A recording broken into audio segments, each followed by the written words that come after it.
आराध्य देव के चरणों में वंदन। आदरणीय श्रमणी जी, उपस्थित भाई तथा बहनों, उत्तराध्यान सूत्र का हमारा वाचन चल रहा है। फर्स्ट चैप्टर है, विनय श्रुत नाम है। इस सूत्र के अंतर्गत हमने 8 श्लोकों की चर्चा की थी। आज हम 9वें श्लोक से चलेंगे। तो विनय कैसे करना चाहिए? जो व्यक्ति विनय करता है उस व्यक्ति का मोक्ष होता है। जिसमें विनय होता है वो व्यक्ति हर क्षेत्र में सफलता को प्राप्त करता है, चाहे सामाजिक क्षेत्र हो चाहे धार्मिक क्षेत्र हो। विनय करने वाला हमेशा आगे बढ़ता है। जिसमें पोलाइटनेस होती है वह व्यक्ति हमेशा अपनी लाइफ में आगे बढ़ता है। श्लोक है, सबसे पहले हम उच्चारण करेंगे। अनुशास्यो न कुप्पेजा खंतिम सेविज्य पंडिये कुड्डेहिं सह संसज्ञिम हासं कीड़ं च वज्जये। अनुशास्यो न कुप्पेजा खंतिम सेविज्य पंडिये कुड्डेहिं सह संसज्ञिम हासं कीड़ं च वज्जये। ये ओरिजिनल भगवान महावीर स्वामी की भाषा है, प्राकृत भाषा है, अर्धमागधी प्राकृत भाषा है। ये प्राकृत भाषा आपको समझ में आए न आए, लेकिन ये जो ओरिजिनल जो श्लोक का जो उच्चारण होता है उसको बड़े ध्यान से सुनना चाहिए, क्योंकि सूत्र को सुनने से हमारे अंदर जो कर्म होते हैं, कर्म पार्टिकल्स होते हैं, वो भी हल्के हो जाते हैं। यानी आत्मा की शुद्धि होती। जितनी जितनी हम सूत्र की स्वाध्याय करते हैं उससे हमारी कर्मों की निर्जरा होती रहती है। तो सूत्र का स्वाध्याय करने से हमें बहुत सारे फायदे होते हैं। तो उसमें से कर्मों की निर्जरा होती है, सबसे बड़ा फायदा है। और 32 का आगम करने से मैंने एक बार कहा था, आचार्य महाप्रश्रमण जी ने फरमाया था कि 32 का आगम व्यक्ति यदि लाइफ में एक बार कर लेता है उसका एक भव कम हो जाता है। ये मनुष्य भव में ही हम 32 यानी 32 आगमों का 32 जो शास्त्र है, स्क्रिप्चर है, उनका हम स्वाध्याय कर सकते हैं और प्लस हम अप्लाई भी कर सकते हैं। और 32 का स्वाध्याय करके हम अपने एक बर्थ को कम कर सकते हैं। तो कितना बड़ा हमें ये फायदा हो जाएगा। इसीलिए हमें लक्ष्य बनाना है, जब तक हो सके हमें सूत्र का स्वाध्याय करना है। और आप अपने आप ओरिजिनल जो टेक्स्ट है उसको नहीं पढ़ सकते हैं, लेकिन श्रमणी जी के माध्यम से आप सुन सकते हैं। साधु साधियों के माध्यम से, गुरुदेव के माध्यम से आप सुन सकते हैं। लेकिन आप अगर आपको पढ़ना है टेक्स्ट तो आप हिंदी है या इंग्लिश जो भी आपको लैंग्वेज आती है उसको आप पढ़ सकते हैं। लेकिन जो ओरिजिनल जो श्लोक होते हैं उसको कहते हैं श्रावक को नहीं पढ़ना चाहिए। तो ये श्लोक आपको हमने एक एक इसका जो मीनिंग है वो आपको बता रही हूँ।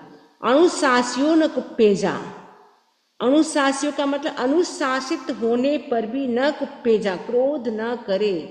सपोज गुरु और शिष्य हैं, गुरु ने शिष्य पे अनुशासन यानी डिसिप्लिन किया कि आपको ऐसे करना है, ऐसे नहीं करना है।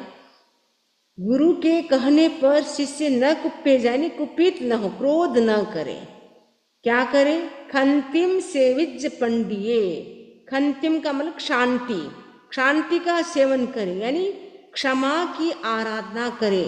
पंडिये का मतलब पंडित, यानी जो विचक्षण है, जो ज्ञानी है, ऐसा जो गुरु है वो हमारे पे कोई अनुशासन करते हैं तो हम उस समय क्रोध न करें, लेकिन क्या करें?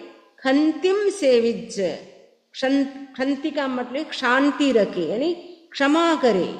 जो क्षमा करता है वो व्यक्ति आगे बढ़ता है। जो क्रोध करता है वह व्यक्ति इस लाइफ में भी आगे नहीं बढ़ता है, नेक्स्ट बर्थ भी क्रोध करने वाले का अच्छा नहीं होता है।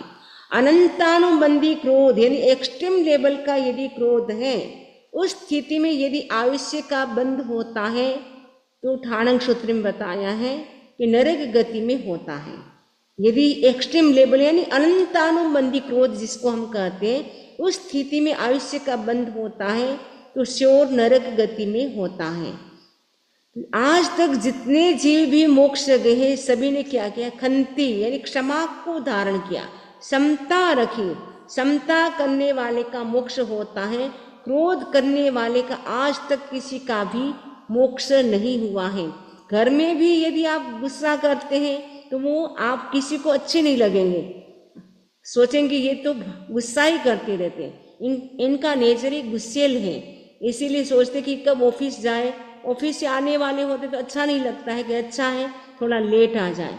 तो क्रोध करने वाला व्यक्ति किसी को भी अच्छा नहीं लगता है, क्रोध करने वाला स्वयं भी पीसफुल लाइफ नहीं जी सकता है, तो आस पास वालों को भी वो पीसफुल नहीं रहने देता है और नेक्स्ट बर्थ भी उसका खराब होता है। तो हमें क्या करना है, अपनी लाइफ को अच्छा बनाना है, हमारा प्रेजेंट अच्छा होगा तो फ्यूचर तो अपने आप ही अच्छा होने वाला है। इसीलिए हो सके तब तक हमें क्या करना है, क्षमा करना है, फॉरगिवनेस। जितना हमें हमारे अंदर फॉरगिवनेस होगा उतने हम कर्मों के बंधनों से बचते जाएंगे, उतने हमारे कसाय मंद होते जाएंगे। जितने कसाय मंद होते हैं उतनी हमारी गति ऊपर की ओर होती है, जितने हमारे कसाय तीव्र होते हैं उतने हम नीचे नीचे जाते जाते हैं। नीचे नीचे का मतलब है नरक गति, निगोध है उनमें हम चले जाते हैं, यानी हमारा जो बर्थ एंड डेथ की जो साइकिल है कि नरक और निगोध में होती रहेगी। इसलिए हमें गुस्सा नहीं करना है, गुस्सा करने वाला चाहे साधु हो उसकी भी गति बिगड़ जाती है। आपने देखा सुना होगा कभी, चंड कौशिक था, वो पास्ट लाइफ में क्या था, उससे पहले वाले भाव में वो साधु था, लेकिन गुस्सा किया जिसके कारण वो सर्प बन गया, स्नेक बन गया। लेकिन स्नेक के भाव में यानी सर्प के भाव में, चंड कौशिक के भाव में भगवान महावीर स्वामी का उनको सानिध्य मिला, उनको समझाने के लिए बुझाने के लिए आए, तो उन्होंने इतनी समता धारण की जिसके कारण चंड कौशिक नाग भी 8वें देवलोक में चला गया। क्षमा की, समता रखी तो सांप भी 8वें देवलोक में चला गया। साधु ने क्रोध किया जिसके कारण साधु भी सांप बन गया। तो आप समझ सकते हैं कि गुस्सा करने का कितना दुष्परिणाम होता है। तो भगवान कहते हैं कि गुरु यदि अनुशासन करते हैं तो हम क्या करें, क्रोध न करें, क्षमा को धारण करें। खुड्डेहिं सह संसज्ञिम, और क्षुद्र व्यक्ति हैं उनके साथ भी सह यानी साथ में, संसज्ञिम यानी संसर्ग न करे, यानी उनका परिचय न करे, उनके साथ उठ बैठ न करे। हासम कीड़म च वज्जे, हास्य और क्रीड़ा का भी वर्जन करे। अनावश्यक हम हास्य करते हैं, अनावश्यक हम खेल कूद करते हैं तो वो भी क्या है, अच्छा नहीं है। ज़्यादा हमें हास्य भी नहीं करना है और क्रीड़ा भी नहीं करना है। माय चंडालिम काशी बहुयम माय आलवे, कालेन ये अहिजित्ता तो झायज एगो। माय चंडालिम काशी, चंडालिम का मतलब चंडालोचित कर्म यानी क्रूर कर्म। माँ काशी मत करो, यानी जो क्रूर कर्म है यानी जिसमें हिंसा होती हो वैसे कर्म नहीं करना है, यानी किसी का मर्डर नहीं करना है और किसी को अपनी वाणी से ऐसे वाक्य भी नहीं बोलना है सामने वाले व्यक्ति को चुभ जाए, हर्ट हो, वैसे शब्दों का भी प्रयोग नहीं करना है। चंडालोचित का मतलब क्रूर जो कर्म होते हैं वैसा कर्म हमें नहीं करना है। बहुयम माय आलवे, बहुत न बोले, बहुयम यानी बहुत यानी ज्यादा, आलवे यानी बोले, माय यानी मत बोलो, यानी ज्यादा भी हमें नहीं बोलना चाहिए और क्रूर कर्म भी हमें नहीं करना है। क्योंकि ज्यादा बोलने से क्या होगा, हमारी जो एनर्जी है वो कम होगी। जितना हम ज्यादा बोलेंगे उतने हमारे भाषा वर्णा के जो पुद्गल होते हैं वो फिक्स होते हैं कि इस लाइफ में हमें भाषा वर्णा के पुद्गल जितने मिले उतने ही हम उसका यूज कर पाएंगे। यदि हम ज़्यादा बोलेंगे तो हमारे भाषा वर्णा के पुद्गल हैं वो जल्दी जल्दी खत्म हो जाएंगे। जैसे जल्दी जल्दी हम श्वास लेते हैं तो श्वासोश्वास वर्णा के पुद्गल जल्दी खत्म हो जाते हैं, वैसे भाषा वर्णा के पुद्गल भी ज़्यादा बोलने से जल्दी खत्म हो जाते हैं। कभी कभी ऐसा भी होता है जब लास्ट टाइम होता है व्यक्ति बोल नहीं पाता है, उसका कारण क्या है कि उसने अपनी लाइफ में बहुत ज़्यादा बोला है, भाषा वर्णा के पुद्गलों का यूज ज़्यादा किया है, जिसके कारण उसके भाषा वर्णा पुद्गल खत्म हो चुके हैं। इसके कारण वो बोल नहीं पाता है। इसीलिए हमें जितना ज़रूरत है उतना बोलना चाहिए, अनावश्यक हमें बोलना नहीं चाहिए। अनावश्यक न बोलना भी एक प्रकार का मौन है। तो हमें क्या करना है, बहुत ज़्यादा नहीं बोलना है, जितनी आपको ज़रूरत है उतना बोले, लेकिन अनावश्यक न बोले। कालेन अहिचित्ता, कालेन का मतलब समय पर हमें क्या करना चाहिए, अहिचित्ता यानी अध्ययन करना चाहिए, यानी स्वाध्याय करना चाहिए। स्वाध्याय के समय हमें स्वाध्याय करना चाहिए। तो साधु के लिए नियम है कि वो सुबह का जो मॉर्निंग का जो टाइम होता है उस समय वो स्वाध्याय करे। दूसरे फर्स्ट प्रहर होता है, 4 प्रहर होते दिन के, मतलब पूरा दिन है, उसको हम 4 भागों में डिवाइड करते हैं। तो फर्स्ट भाग है, उसमें साधु के लिए नियम है कि वो स्वाध्याय करे। सेकेंड प्रहर जब चलता है उस समय जो स्वाध्याय किया है उसका चिंतन मनन करे, ध्यान करे। और थर्ड प्रहर में वो भिक्षा के लिए जाए, और फोर्थ प्रहर में वापस क्या करे, वो स्वाध्याय करे। वैसे ही जब रात का समय होता है तो नाइट का जो फर्स्ट टाइम होता है, फर्स्ट भाग होता है 3 घंटे का, उसमें वो स्वाध्याय करे। सेकेंड जो भाग होता है सेकेंड प्रहर, उसमें वो ध्यान करे। थर्ड प्रहर में वो सो जाए। फोर्थ प्रहर में वापस स्वाध्याय करे। मतलब सोने के लिए मात्र 3 घंटा है, दिन में खाने पीने के लिए भी 3 घंटा का टाइम रखा है, टोटल 6 घंटे का है। शेष समय स्वाध्याय और ध्यान में साधु बिताए।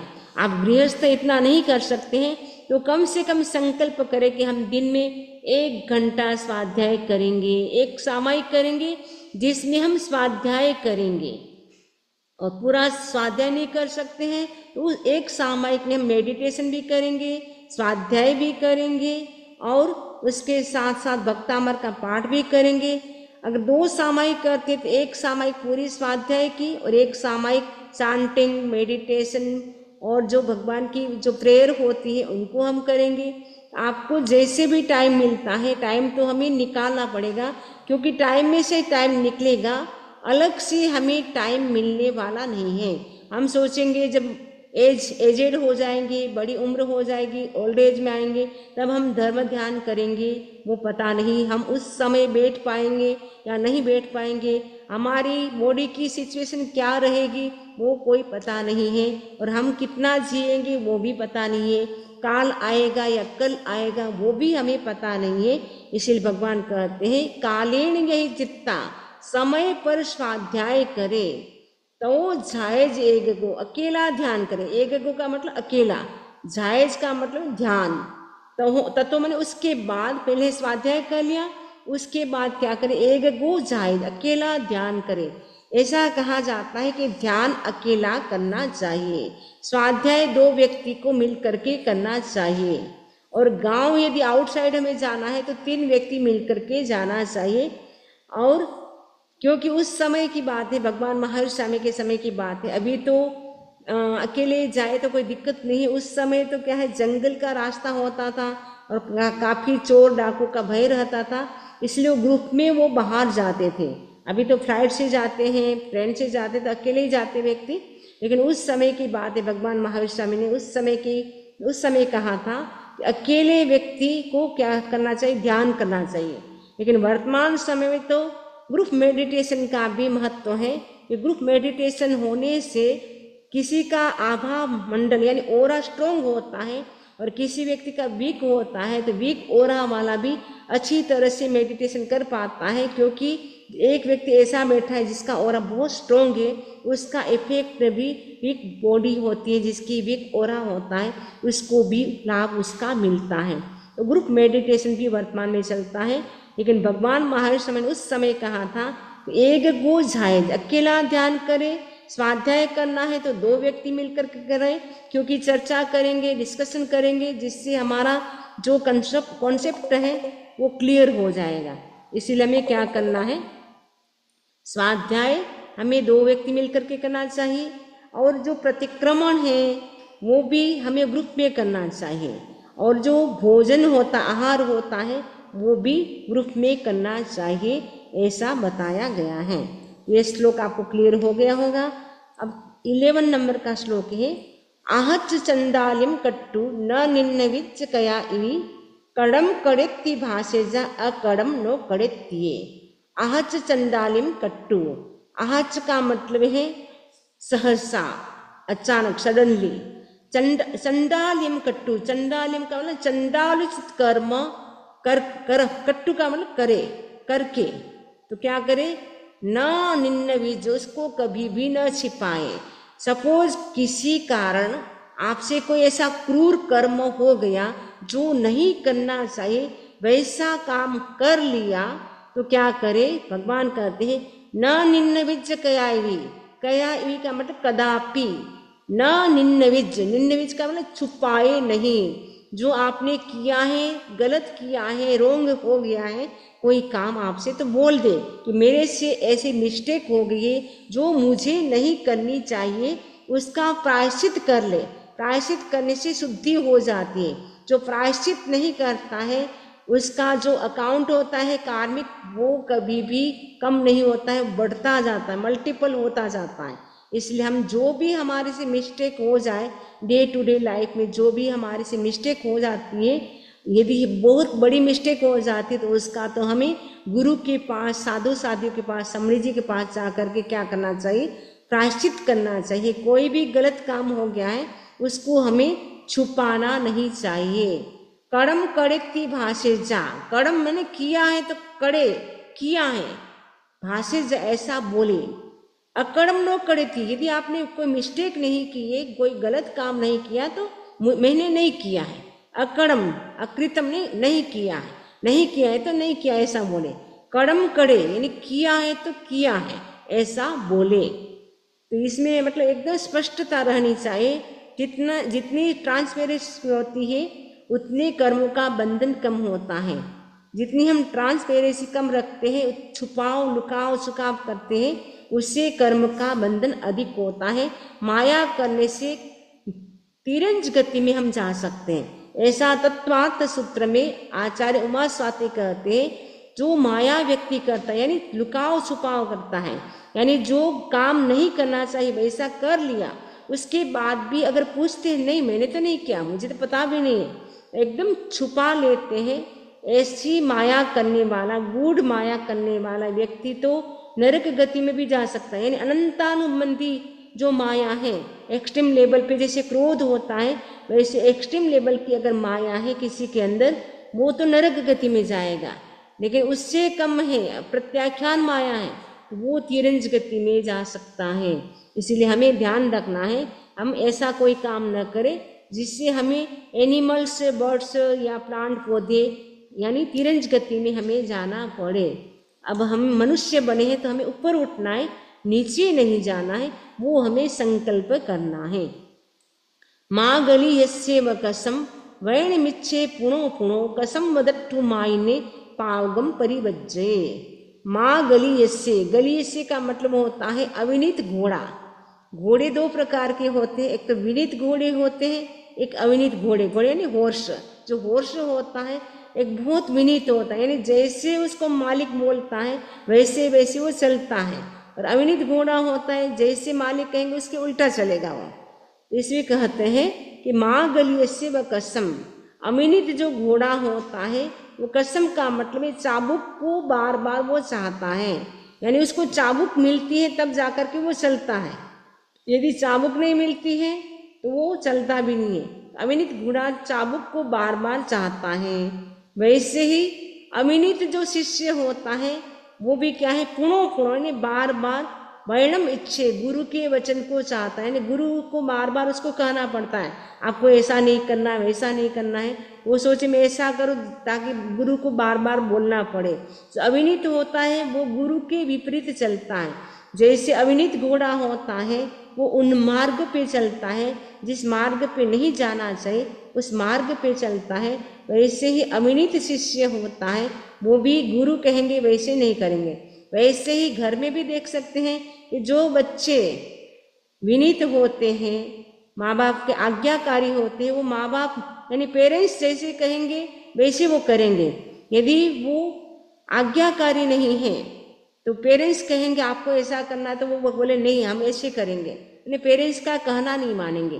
पेरेंट्स का जो कहना नहीं मानते हैं वो बच्चे भी अपनी लाइफ में आगे नहीं बढ़ सकते हैं। अपनी लाइफ में आगे बढ़ने के लिए पेरेंट्स जो कहते हैं वो हमेशा अच्छे के लिए कहते हैं। पेरेंट्स कभी भी बच्चों का अहित नहीं चाहेंगे, यानी उनका बुरा हो बैड हो वो कभी भी नहीं चाहेंगे। उनका कैसे अच्छा हो, कैसे अपनी लाइफ में आगे बढ़े, वही माँ बाप चाहते हैं, नहीं पेरेंट्स चाहते हैं।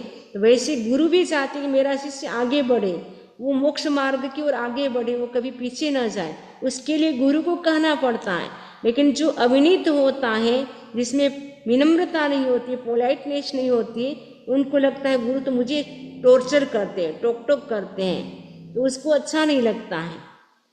तो लेकिन इसके विपरीत जो होता है आईने का मतलब उत्तम घोड़ा होता है, जो विनीत घोड़ा होता है, वो क्या करता है कसम यानी चाबुक को दट्टू में देख करके वो सही मार्ग पे चलता है।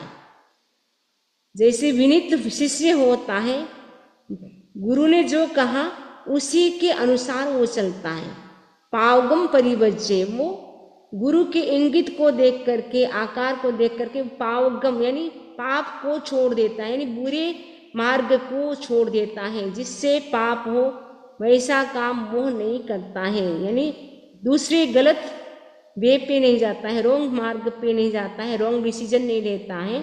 जो गुरु कहते हैं वैसे ही वो करता है। जैसे विनीत घोड़ा होता है, जैसे मालिक कहता है वैसे ही वो चलता है। बस केवल चाबुक दिखाया देख करके वो समझ जाता है कि मालिक की ये इच्छा है। वैसे ही जो विनीत शिष्य होता है गुरु को देख लेता है कि गुरु की क्या दृष्टि है, गुरु क्या चाहते हैं, उसी के अनुसार वो काम करता है। तो वो विनीत शिष्य होता है, वो अपनी लाइफ में बहुत आगे बढ़ जाता है, क्योंकि गुरु की उनके ऊपर कृपा हो जाती है। वैसे ही पेरेंट्स की भी आपके ऊपर कृपा हो जाएगी यदि आप पेरेंट्स के अनुसार चलेंगे तो। अनासमाथूल वया कुशीला म्युम पिचंडम पकरेन्ति सीसा चित्ताणुया लहु दक्खो अवेया पसा ये तेहु दुरासयम्पि। अनासमाथूल वया कुशीला, अनासवा का मतलब है आज्ञा, अनासवा यानी आज्ञा को न मानने वाला। अनासवा का मतलब है आज्ञा को न मानने वाला। थूल वया, थूल में स्थूल बोलने वाला यानी अंट संट बोलने वाला, यानी मुंह में जो भी आ रहा है जो नहीं बोलना चाहिए वैसा बोलने वाला, वो उसको बोलते थूल वया। और तीसरा है कुशीला। कुशीला का मतलब है कुशील शिष्य, अविनीत शिष्य। वो क्या करता है म्यूम पिचंडम पकरेन्ति सीसा, मृदु, जो मृदु है स्वभाव से, मृदु यानी जो सॉफ्ट है, गुरु एकदम कोमल प्रकृति के हैं, उनको भी वो क्या कर देता है चंडम पकरेन्ति, चंड में क्रूर कर देता है, उनको भी वो क्रूर कर देता है, उनको भी गुस्सा दिला देता है। यानी गुरु एकदम शांत है, बिल्कुल भी गुस्सा नहीं करते हैं। लेकिन शिष्य ऐसा है अविनीत, वो क्या करता है ऐसा बार बार बोल बोल करके गुरु को भी क्या है गुस्सा आ जाता है। फिर इसीलिए कहा है अनासवाय, यानी गुरु की आज्ञा को न मानने वाला। थूल वया का मतलब अंट संट बोलने वाला। कुशीला यानी कुशील, शिशा यानी शिष्य। म्यूम्पी का मतलब है मृदु, मृदु का मतलब कोमल स्वभाव वाले। गुरु को क्या करता है चंडम, चंडम ने क्रोधी, पकरेंती ने बना देते हैं। जो एकदम कोमल स्वभाव है, नेचर बहुत ही सॉफ्ट है, बिल्कुल भी वो गुस्सा नहीं करते हैं। लेकिन वो बार बार सामने वाला शिष्य इतना परेशान करता है कि गुरु को भी क्या आ जाता है क्रोध आ जाता है उसके कारण। चित्ताणुया लहु दक्खो वेया, चित्ताणुया का मतलब चित्त के अनुसार चलने वाले, और लहु दक्खो वेया यानी पटुता से कार्य को संपन्न करने वाले। लहु का मतलब है लहु दक्खो, दक्ष, दक्ष का मतलब पटुता से, लहु मने शीघ्र, दक्खो वेया यानी दक्षता से कार्य को संपन्न करने वाले। शिष्य क्या करता है पसाये ते दुरासयन्ति, दूरा से गुरु को भी प्रसन्न कर देते हैं। यानी जो क्रोधी स्वभाव वाले गुरु है उसको भी वो प्रसन्न कर देंगे। यानी गुरु के इंगित के अनुसार गुरु क्या चाहते हैं उनके अनुसार वो जो काम करते हैं वो शिष्य क्या करता है, जिस कोई गुरु ऐसे भी होते हैं उनको गुस्सा आता है, उनको भी वो एकदम ठंडा कर देता है, क्योंकि उनको काम ही नहीं पड़ेगा उनको कहने का। और एक गुरु एकदम शांत स्वभाव वाले हैं, लेकिन शिष्य इतना अविनीत है, उदंड है, मुंह में आए वो मुंह फट होते हैं, वो जो आए वो बोल देता है, जिसके कारण गुरु को भी गुस्सा आ जाता है। एक गुरु है जिनको गुस्सा आता है, लेकिन शिष्य इतना विनीत है, गुरु जैसा चाहते हैं, जैसी उनकी दृष्टि है वैसे वो काम करता है। तो वो जो क्रूर स्वभाव वाले गुरु हैं वो भी उनके ऊपर क्या हो जाते हैं, प्रसन्न हो जाते हैं। ना पुट्ठो वागरे किंची पुट्ठो वा नाल्यम वे कोहम असत्यम कुब्बे जा धारे जा पियम अपियम।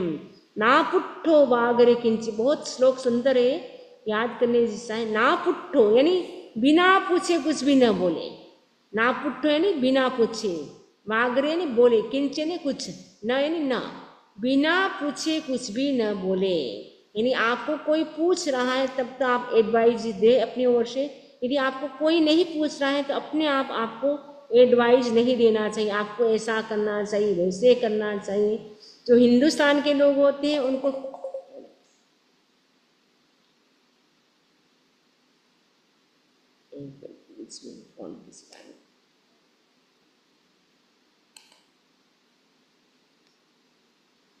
सॉरी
ना पुट्ठो वागरे किंची, ना पुट्ठो यानी बिना पूछे कुछ भी न बोले, पुट्ठो वा नालियम वे, पुट्ठो यानी पूछने पर भी न अलियम, अलियम यानी झूठ, न मैंने न, वे मैंने बोले, मैंने पूछने पर झूठ न बोले। बिना पूछे तो बोलना ही नहीं है और पूछने पर झूठ नहीं बोलना है। ओहम असत्यम कुब्बे जा, क्रोध को क्या करे, असत्यम यानी असफल करे। सपोज गुस्सा आ रहा है, उसको अंदर अंदर भले आ गया लेकिन बाहर प्रकट नहीं करना है बोल करके। कोहम असत्यम कुब्बे जा, क्रोध को विफल करे। धारे जा पियम अपियम, प्रिय और अप्रिय जो भी आ रहा है सिचुएशन उसको धारे जा का मतलब है धारण करे। बिना पूछे कुछ भी न बोले, पूछने पर असत्य न बोले, क्रोध आ जाए तो उसे विफल कर दे, प्रिय और अप्रिय को धारण करे यानी राग और द्वेष न करे। तो बिना पूछे कुछ भी नहीं बोलना है, क्योंकि अभी बताया था आपको जितना हम ज़्यादा बोलते इतनी एनर्जी हमारी ज़्यादा खर्च होती है। और पूछने पर भी हमें झूठ नहीं बोलना है। और क्रोध अगर आ गया तो उसको हमें मुंह से बोल करके प्रकट नहीं करना है, अंदर अंदर पी लेना है लेकिन बाहर प्रकट नहीं करना है। तो क्रोध को कम करने के लिए हम कुछ प्रयोग कर सकते हैं प्रेक्षा ध्यान के, जैसे हैं डीप ब्रीदिंग का प्रयोग है, सुबह मॉर्निंग सेशन में होता है, डीप ब्रीदिंग का प्रयोग करें। दूसरा प्रयोग कर सकते हैं फोरहेड पे वाइट कलर का ध्यान कर सकते हैं।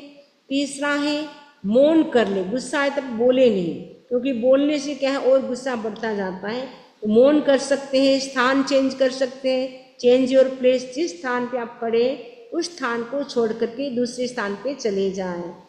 तो कई प्रयोग है छोटे छोटे, सबसे अच्छा प्रयोग है डीप ब्रीदिंग का प्रयोग, बहुत ही अच्छा है। जितना आप लॉन्ग ब्रेथ लेते हैं उतना पीस हमारे माइंड में बढ़ता है और ऑक्सीजन भी बहुत अच्छा जाता है। और जितना हमारा लॉन्ग ब्रेथ होता है हम जितना आयुष्य लेकर के आए उतना पूरा भोग सकते हैं, क्योंकि आयुष्य के पुद्गल भी हमारे फिक्स हैं, श्वासोश्वास के पुद्गल भी फिक्स हैं। यदि हम श्वास को लंबा करते हैं तो आयुष्य को हम पूरा भोग सकते हैं, क्योंकि जल्दी जल्दी श्वास ले लेंगे तो आयुष्य के पुद्गल भी हमारे जल्दी जल्दी खत्म हो जाएंगे। इसीलिए हमें क्या करना है, डीप ब्रीदिंग करना है। आचार्य महाप्रज्ञ जी तो 1 मिनट में 1 श्वास लेते थे। हम 1 मिनट में 1 श्वास लेने की कोशिश करें। यदि नहीं ले सकते तो कम से कम 1 मिनट में हम 3 श्वास 5 श्वास से ज़्यादा नहीं लेंगे।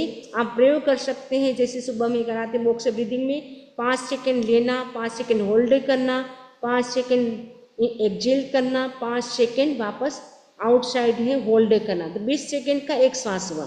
तो आपका 60 सेकंड यानी 1 मिनट में आपका 3 श्वास हो गया। आप प्रैक्टिस करेंगे तो 1 मिनट में आप 3 श्वास कर सकते हैं। 1 मिनट में ऐसे मनुष्य 17 श्वास लेता है, 17-18 श्वास लेता है, लेकिन आपने प्रैक्टिस करके श्वास की संख्या को कम कर दिया तो आपके कितने श्वास से हो गए। सपोज आप 40 श्वास लेते हैं और आपने 1 मिनट में 3 श्वास लेना शुरू कर दिया तो आपके कितने श्वास बच गए, कितने श्वास सेव हो गए, 11 श्वास आपके सेव हो गए। तो मनी आप सेव करते हैं, मनी भी तब काम आएगी जब आपके श्वास होंगे, बिना श्वास मनी भी क्या काम आएगी। तो हमें क्या करना है, श्वास को सेव करना है।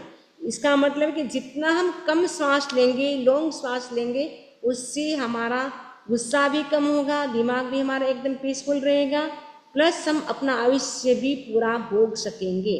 तो इसमें भगवान कहते हैं कोहम असत्यम, यदि क्रोध आ जाए तो उसको विफल कर दे, लेकिन उसको बोल करके बिगाड़े नहीं, क्योंकि बोलने से हमारा जो घर का वातावरण होता है, एनवायरनमेंट होता है, वो बिगड़ जाता है, फिर वो गर्मा गर्मी हो जाती है, जिसके कारण माहौल अच्छा नहीं होता है। तो हमें क्या करना है, क्रोध आए तो उसको हमें विफल करना है, और क्रोध में हमें कोई डिसीजन भी नहीं लेना है, क्योंकि क्रोध में लिया हुआ डिसीजन भी सही नहीं होता है। तो हमें ये बहुत ही महत्वपूर्ण संदेश दे रहा है श्लोक, बिना पूछे कुछ नहीं बोलना है, पूछने पर झूठ नहीं बोलना है, क्रोध को हमें क्या करना है, विफल करना है, और हमें प्रिय यानी जो कोई भी सिचुएशन है अच्छी या बुरी, उसमें भी हमें न राग करना है न द्वेष करना है। अप्पा चेव दमे हब्बो अप्पाहं खलु दुद्दमो अप्पा नंतो सुई होई अस्सिम दोए परत है। सुखी कौन होता है, अप्पा चेव दमे यब्बो, अप्पा यानी आत्मा का ही दमन करना चाहिए। आत्मा का मतलब है 5 इंद्रिय और हमारा जो मन है उसको हमें कंट्रोल में रखना चाहिए, क्योंकि 5 इंद्रिय और मन है यदि कंट्रोल में नहीं होता है तो बहुत बड़े बड़े नुकसान भी कर सकता है, बड़े बड़े कर्म भी कर सकता है, कर्मों का बंधन भी कर सकता है। जो भी कर्मों का बंधन करते हैं, 5 इंद्रियों के जो विषय हैं उनका सेवन करने से हम कर्म का बंधन करते हैं। मन तो हमारा बेलगाम घूमता रहता है, उसके कोई पैर नहीं है, हाथ नहीं है, लेकिन वो पूरी दुनिया का चक्कर लगाता रहता है। 1 सेकंड में मन कहाँ से कहाँ भाग जाता है। अभी सपोज आप लेक्चर भी सुन रहे हैं, लेकिन किसी का मन ऑफिस में भी हो सकता है, किसी का किचन में भी हो सकता है, और किसी का लेक्चर में भी हो सकता है, लेकिन हमारा मन है वो घूमता रहता है, घूमता रहता है, भटकता रहता है। तो इसमें भगवान कहते हैं अप्पा चेव दमे यब्बो, आत्मा का दमन करना चाहिए। आत्मा का दमन का मतलब है 5 इंद्रिय और मन को कंट्रोल में करेंगे तो आत्मा तो अपने आप बस में रहेगी। अप्पा हूँ कलो दुर्दमो, आत्मा का दमन करना वो दुर्दम है, यानी 5 इंद्रिय और मन को कंट्रोल में रखना बड़ा कठिन है। दुर्दम का मतलब कठिन है। अप्पा दंतो सुई होई, अप्पा दंत यानी आत्मा का जो दमन करता है, यानी 5 इंद्रिय मन को जो वश में रखता है, सुही होई, सुही का मतलब वो सुखी होता है, होई का मतलब होता है। सुखी कौन होता है, जो 5 इंद्रिय मन को कंट्रोल में करता है, वो सुखी होता है। असीम लोय परत है, इस लोक और परलोक में सुखी होता है, यहाँ भी सुखी होता है, नेक्स्ट बर्थ में भी सुखी होता है। तो जयाचरण 24 में लिखा है, इंद्रिय विषय विकार थी नरकादिक रुलियो जीवरे, किंपाक फलनी ओपमा रही दूर थी दूर सदीवरे। 5 इंद्रिय और विषय विकार थी जीव नरक निगोद में रुलता रहा, यानी भटकता रहा। वो हम बार बार नरक में, निगोद में, एनिमल्स में यानी तीन योनि में बार बार क्यों जा रहे हैं, क्योंकि 5 इंद्रिय और मन हमारा बस में नहीं है, कंट्रोल में नहीं है, इसीलिए हम कहाँ जा रहे हैं, बार बार हम घूम रहे संसार में। तो हमें यदि सुखी होना है, तो हम क्या करें, अपादंतो, आत्मा का दमन करें, यानी 5 इंद्रिय और मन को दंतो यानी कंट्रोल में रखें। तो क्या होगा, सुही हो सुखी होंगे, इस भाव में भी सुखी होंगे, असीम लोय परत थे, परलोक में भी सुखी होंगे। परत थे यानी परलोक में, असीम का मतलब इस लोक और परलोक में भी सुखी होता है। यदि हमें सुखी होना है, एवरी मोमेंट हमें हैप्पी रहना है, हैप्पीनेस हमारा बना रहे, उसके लिए हमें क्या करना है, हमारा जो 5 इंद्रियां हैं और मन है उनको हमें कंट्रोल में रखना है। वरम्य अपादंतो संजमेण तवेण्य माहम परिहि दम्मंतो बंदने ही वहे ही। वरम्य अपादंतो, वरम्य मने मैं, अपा मने अपने आप को, दंतो ने दमन करूं, मैं अपने आप का दमन करूं, वरम वो अच्छा है।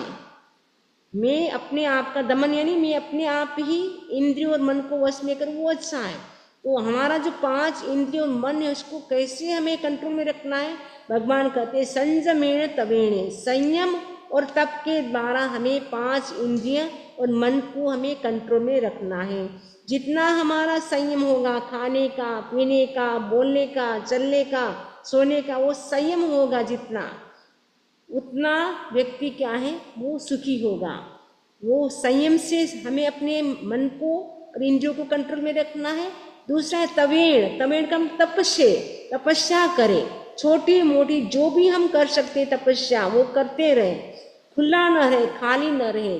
आप यदि उपवास नहीं कर सकते तो एकासन करें, एकासन नहीं कर सकते तो व्यासन करें, व्यासन नहीं कर सकते तो फोर्शी करें, फोर्शी भी नहीं कर सकते नौकारशी करें, वो भी नहीं कर सकते हैं तो खाना खा करके, ब्रेकफास्ट करके, लंच लेकर के, डिनर लेकर के त्याग करें, वो तो कर सकते हैं।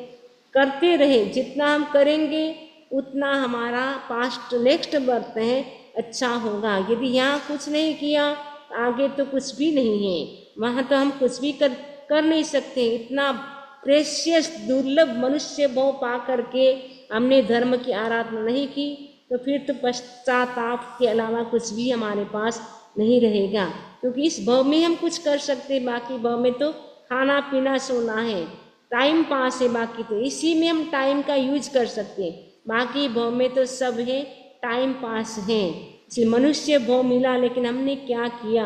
आचार्य श्री महाश्रमण जी कहते हैं, मानव जीवन पाकर तूने क्या किया, मानव जीवन पाकर तूने क्या किया, खाने पीने सोने में ही सारा समय गवा दिया, सारा समय गवा दिया। मानव जीवन पाकर तूने क्या किया, खाने पीने सोने में ही सारा समय गंवा दिया। मनुष्य भोग मिला लेकिन किया क्या, खाना पीना सोना वो तो सभी करते हैं, पशु पक्षी भी करते हैं, हम करें तो कौन सी बड़ी बात है। लेकिन इस जीवन में हम कुछ धर्म की आराधना करें, तप करें, संयम करें, वो बड़ी बात है। तो साधु नहीं बन सकते तो श्रावक की 12 व्रतों को स्वीकार करें, 12 व्रतों को स्वीकार करके हम मनुष्य भाव को सफल कर सकते हैं। उसके साथ साथ छोटे मोटे जो भी तप कर सकते वो करते रहे। ये चातुर्मास का समय है, चातुर्मास के समय में तो हम जितना करें उतना अपना है। और अब पर्युषण महापर्व भी एकदम निकट आने वाला है, 20 तारीख को पर्युषण महापर्व भी प्रारंभ होने वाला है, 27 तारीख को संवत्सरी महापर्व आने वाला है। तब महापर्व भी आने वाला है, तो हम अभी से अपने आप को तैयार कर ले, क्योंकि आपको कहीं बाहर जाना है तो कितनी बड़ी प्लानिंग करते हैं, कितने दिन पैकिंग में लगाते हैं, शॉपिंग में लगाते हैं। ये महापर्व आने वाला है तो अभी से आप प्रिपेयर हो जाए कि हमें क्या क्या करना है। तो आप अभी से अपने आप को तैयार कर ले कि आप क्या कर सकते हैं, महापर्व की आराधना कैसे कर सकते हैं। इसमें आपको खाने पीने से नहीं करनी है, इसमें तो आपको स्वाध्याय तप जब कितना आप मैक्सिमम कर सकते हैं उसके लिए अभी से आप तारीख को सेव कर ले। 20 अगस्त पर्युषण महापर्व प्रारंभ है, 27 तारीख को संवत्सरी महापर्व है, तो उस तारीख को आप नोट कर ले कि उस दिन तो हम कम से कम जॉब नहीं करेंगे। उस दिन हम पूरे दिन धर्म की आराधना करेंगे, उपवास हो सके तो उपवास करेंगे, साथ में अष्टप्रहरी पौषध करेंगे, वो नहीं कर सकते तो 4 प्रहरी पौषध, लेकिन हम कुछ करेंगे। इतने साल तो हमारे चले गए, अब जितने बीत गए उतने तो आने वाले नहीं हैं। तो हमें क्या है, जो बच्चे हैं हमारे पास समय, जो वर्ष हमारे बच्चे हैं लाइफ के, उसका हमें पूरा यूज करना है, उसका हमें मिस यूज नहीं करना है। एक एक पल का हमें उपयोग करना है, मनुष्य भाव को हमें सफल करना है। तो भगवान कहते हैं हमारी जो इंद्रिय और मन है उनको हम क्या करें, संयम और तप से उसको क्या करें, दंतो यानी कंट्रोल में करें। माहम परिम दम्मंतो, दूसरा हमारे पे कंट्रोल करे, दूसरा हमें बंधन में डाले, वो अच्छा नहीं है। बंधने वही यानी माहम परिम दम्मंतो, दूसरे लोग बंधन और वध के द्वारा मेरा दमन करे, वह अच्छा नहीं है। यदि हम संयम नहीं करेंगे तो फिर कहाँ जाएंगे, यदि नरक में गए तो परमाधामी हमें क्या करेंगे, वो मारेंगे पीटेंगे, फिर हमें उनकी मार सहन करनी पड़ेगी। हम खुद ही सेल्फ ही हम कंट्रोल करने लग जाए तो किसी को भी हमारे पे कंट्रोल करने की जरूरत नहीं होती है। इसलिए भगवान कहते हैं खुद ही संयम और तप के द्वारा अपने आप को कंट्रोल करो, वो ब्रह्म अच्छा है। दूसरा तुम्हारे पे कंट्रोल करे वो अच्छा नहीं है। तो ये चैप्टर बहुत महत्वपूर्ण है, फर्स्ट विनय श्रुत। तो ये आज का मैसेज यही है कि हम अनावश्यक न बोले, क्रोध पे कंट्रोल करें, और हमारी जो 5 इंद्रिय मन है उनको हम कितना कंट्रोल कर सकते हैं और कितना हम दिन भर में संयम तप त्याग कर सकते हैं। 1 घंटा मौन का प्रयोग करें, 15 मिनट मेडिटेशन करें, भक्तामर का पाठ करें, कुछ करें, ताकि आपको भी रात को सोएंगे आपको लगेगा आज मैंने कुछ किया है अपने लिए।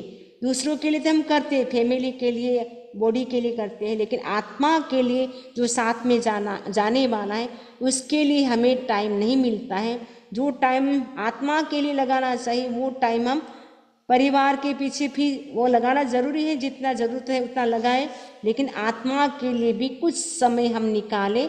तो आज से संकल्प करेंगे हम कम से कम 24 घंटे में से 48 मिनट यानी एक घंटे का 2 मिनट ले करके हम 48 मिनट हम अपनी आत्मा की आराधना करेंगे और मनुष्य भाव को सफल बनाएंगे। इसी आशा के साथ ओम अरहम ओम अरहम। किसी को कोई प्रश्न हो तो पूछ सकते हैं, मैं सबको अनम्यूट करती हूँ।